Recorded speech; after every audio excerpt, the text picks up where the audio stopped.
یا بنی آدم، اے آدم کی اولاد، خذو زینتکم عند کل مسجد، اپنی زینت لو جب مسجد میں جاؤ، یعنی لباس زینت اختیار کرو۔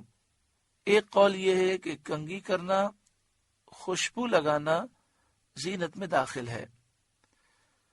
سنت یہ ہے کہ آدمی بہتر ہیئت کے ساتھ نماز کے لیے حاضر ہو، کیونکہ نماز میں رب سے مناجات ہے، تو اس کے لیے زینت کرنا، خوشبو لگانا مستحب ہے، جیسا کہ ستر عورت اور طہارت واجب ہے، فرض ہے۔ یا بنی آدم خذو زینتکم عند کل مسجد، اے آدم کی اولاد اپنی زینت لو جب مسجد میں جاؤ، یعنی جب نماز پڑھیں تو اچھے لباس کے ساتھ پڑھیں، خوشبو لگا کر پڑھیں، اور جو زینت کے دیگر اسباب ہیں وہ اختیار کریں، مگر یہ مسئلہ یاد رکھیں کہ عورت اگر خوشبو لگائے تو عورت کے لیے ایسی خوشبو منع ہے جو پھیلے۔ عورت کی خوشبو ایسی ہونی چاہیے بھائی بھی اگر اس کے برابر سے گزریں تو انہیں خوشبو محسوس نہ ہو۔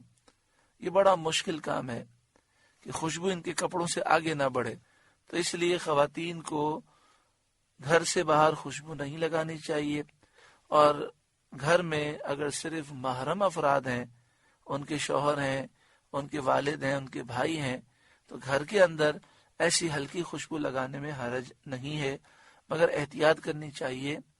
حدیث پاک میں ہے ایما امرأۃ استعطرت فمرت علی قوم یجدوا ریحھا، جو عورت خوشبو لگا کر نکلے نامحرم مردوں کے پاس سے اور وہ اس کی خوشبو پائیں، پیارا آقا صلی اللہ علیہ وآلہ وسلم نے فرمایا فہی زانیہ زانیہ زانیہ، ایسی عورت بدکار عورت ہے، فہی زانیہ زانیہ زانیہ۔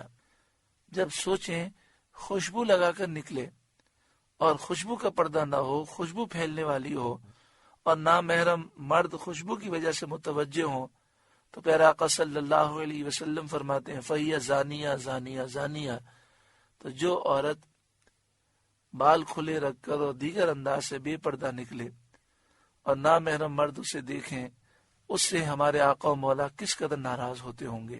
مسلم شریف کی حدیث میں ہے کہ زمانے جاہلیت میں دن میں مرد اور عورتیں رات میں ننگے ہو کر طواف کرتے تھے۔ اس آیت میں ستر چھپانے اور کپڑے پہننے کا حکم دیا گیا، اور اس میں دلیل ہے کہ ستر عورت نماز میں اور طواف میں اور ہر حال میں واجب ہے۔ مرد کا تو ستر آپ سماعت کر چکے کہ ناف کے نیچے سے لے کر گھٹنے کے نیچے تک۔ عورت جب نماز پڑھے، چاہے وہ اپنے کمرے میں اکیلی ہو، پھر بھی اس پر لازم ہے کہ اس کا پورا جسم چھپا ہوا ہونا چاہیے، صرف چہرے کی ٹکلی کھلی ہو، اس کی ہتھیلیاں کھلی ہوں اور پاؤں کے پنجے کھلے ہوں تو حرج نہیں، یعنی یہ اعضاء کھولنے کی اجازت ہے، باقی اس کا پورا جسم چھپا ہوا ہونا چاہیے۔ اگر باریک دوپٹہ ہے، باریک چادر ہے جس سے بالوں کی رنگت ظاہر ہوتی ہے تو نماز شروع ہی نہیں ہوگی۔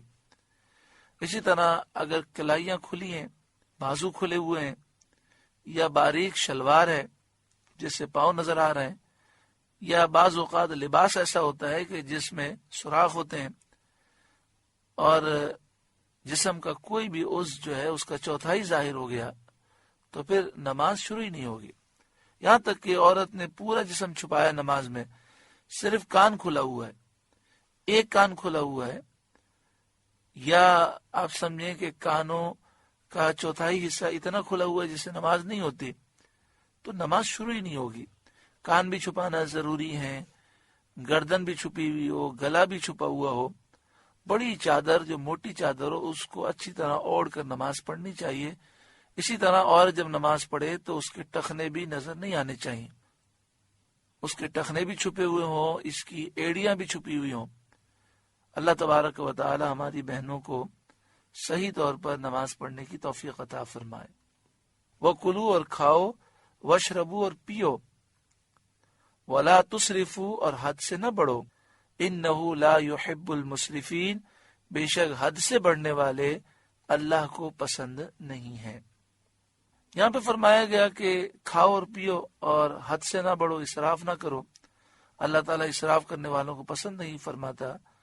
حضرت کلبی کا قول ہے کہ بنی عامر ایک قبیلہ ہے، جب یہ حج کرتا تھا تو زمانہ حج میں اپنی خوراک بہت ہی یہ لوگ کم کر دیتے تھے، گوشت اور چکنائی تو بالکل ہی نہیں کھاتے تھے، اور یہ گوشت چھوڑنا اور چکنائی چھوڑنا حج کی تعظیم سمجھتے تھے۔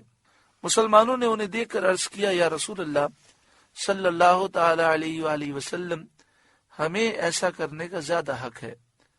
اس پر یہ نازل ہوا کہ کھاؤ اور پیو، گوشت بھی کھا سکتے ہو، چکنائی بھی کھا سکتے ہو، اسراف نہ کرو۔ اب سوال یہ ہے کہ اسراف کیا ہے؟ تو صدر الافاضل مولانا نعیم الدین مراد آبادی علیہ رحمہ فرماتے ہیں، سیر ہو چکنے کے بعد بھی کھاتے رہو، یہ اسراف ہے۔ پیٹ بھر گیا اس کے بعد کھانا، یہ اسراف ہے۔ یا حرام کی پرواہ نہ کرو، یہ اسراف ہے۔ یہ بھی اسراف ہے کہ جو چیز اللہ تعالیٰ نے حرام نہیں کی اس کو حرام کر لو۔ حضرت عبداللہ بن عباس رضی اللہ تعالی عنہما نے فرمایا، کھا جو چاہے اور پہن جو چاہے، اسراف و تکبر سے بچتا رہے۔ یعنی جو چیز حلال ہے وہ کھاؤ، جس کا پہننا جائز ہے وہ پہنو، مگر اسراف نہ کرو اور تکبر سے بچتے رہو۔ آیت میں دلیل ہے کہ کھانے اور پینے کی تمام چیزیں حلال ہیں، سوائے ان کے جن پر شریعت میں دلیل حرمت قائم ہو۔ جس چیز کو اللہ اور اس کے رسول حرام کر دے وہ حرام ہے، اس کے علاوہ سب حلال ہے۔ کیونکہ یہ قاعدہ مقررہ مسلمہ ہے کہ اصل تمام اشیاء میں اباحت ہے، یعنی فی نفسی تمام چیزیں جائز ہیں، مگر جس پر شارع نے ممانعت فرمائی ہو، اللہ اور اس کے رسول نے جسے حرام کر دیا وہ حرام ہے، اور جسے حرام نہ کیا تو وہ تو حلال ہے، اور اس کی حرمت دلیل مستقل سے ثابت ہو تو وہ حرام ہے۔ اس میں نصیحت یہ ہے کہ جو حلال چیزیں ہیں انہیں حلال سمجھا جائے، اور قرآن و حدیث میں جن چیزوں کو حرام کہا گیا انہیں حرام سمجھا جائے، اور جن چیزوں کو حرام نہیں کہا گیا وہ جائز ہیں، وہ حلال ہیں، ان کو حرام سمجھنا، حرام کہنا اللہ پر جھوٹ باندھنا ہے۔ دوسری بات یہ کہ ہم اپنے آپ کو تکبر سے بچائیں اور اسراف سے بچیں، کہ ناجائز کاموں میں پیسہ خرچ کرنا یہ اسراف ہے۔ کھانے پینے میں بھی اسراف اس طرح بھی ہوتا ہے کہ کھانا بہت ضائع ہوتا ہے، شادیوں میں، دعوتوں میں، اس کے علاوہ اب تو گھروں میں بھی، اور الامان والحفیظ مکہ مکرمہ مدینہ منورہ میں آپ جب یہ منظر دیکھتے ہیں تو آپ کا دل جل جاتا ہے کہ وہاں لوگ اپنے گھروں میں بھی کھانا اتنا ضائع کرتے ہیں، اٹھا کر وہ ڈسٹبین میں ڈال دیتے ہیں، اور اتنا ضائع کرتے ہیں، اور ضائع کرنے پہ کوئی ملال بھی نہیں ہوتا۔ اللہ تبارک و تعالی انہیں بھی ہدایت نصیب فرمائے، ہمیں بھی ہدایت نصیب فرمائے، اور ہر مسلمان کو رزق کی قدر کرنے کی توفیق عطا فرمائے۔ سورہ اعراف کا 3 رکوع مکمل ہوا۔ اللہ تعالیٰ اس کے نور سے ہمارے قلوب کو روشن منور فرمائے۔ آپ سے گزارش ہے کہ قرآن کے اس پیغام کو آگے پہنچا کر ثواب جاریہ حاصل کریں۔